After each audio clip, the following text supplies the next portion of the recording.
Welcome into the Extra Point presented by Corner Pub in Brentwood on 710 Old Hickory Boulevard for Nashville's best meat and threes, craft beers, and more. The neighborhood meets at the corner. And Zach, Tuesday morning we did our top 5 biggest villains in today's sports. And Matthew asked us, who is Tennessee's biggest villain? Is it Lane Kiffin or Derek Dooley? So now we get to hash that conversation out. Yeah, well, if I have to pick between the two, it's got to be the dumpster fire that is Derek Dooley.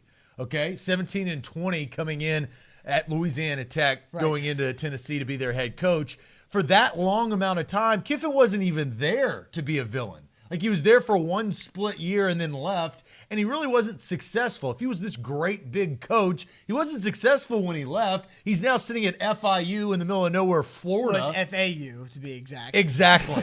Exactly. You've proven my point. You've proven my point that nobody cares about Lane Kiffin. The fact that Tennessee was all in on Derek Dooley for 3 full years, that has got to chap the hide of every Vol fan on this planet. Yeah, but what's a villain? A villain isn't a guy who went bad on you, who was just bad so you had to fire him. A villain is somebody you hate. And you say that nobody cares about Lane Kiffin. I think Tennessee fans hate Lane Kiffin for what he did to Tennessee. He went 7-6, lost the bowl game in his one season at Tennessee, and Tennessee fans loved him. Kiffin put Tennessee in the situation where they had to go hire Derek Dooley. What kind of situation did Derek Dooley put Tennessee in? A terrible situation. Worst one that they've ever had, possibly. Right, but that's where Butch Jones had to dig him out of the grave that was Dooley. But everybody understands how bad of a head coach in football Derek Dooley is. Lane Kiffin. That's why you hate that guy. Yes, but he's not a villain. You can hate Derek Dooley, but he's still not a villain.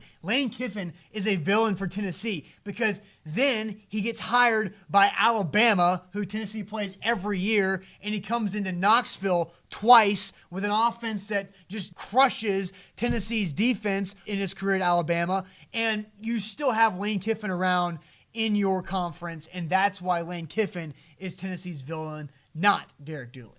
I got to go with Dooley. Dooley made Tennessee the worst program. They were losing to Vanderbilt because of Derek Dooley. Look, and that's true. Yes, Derek Dooley made Tennessee that way, but that doesn't make Derek Dooley a villain for Tennessee fans. I think that they hate him.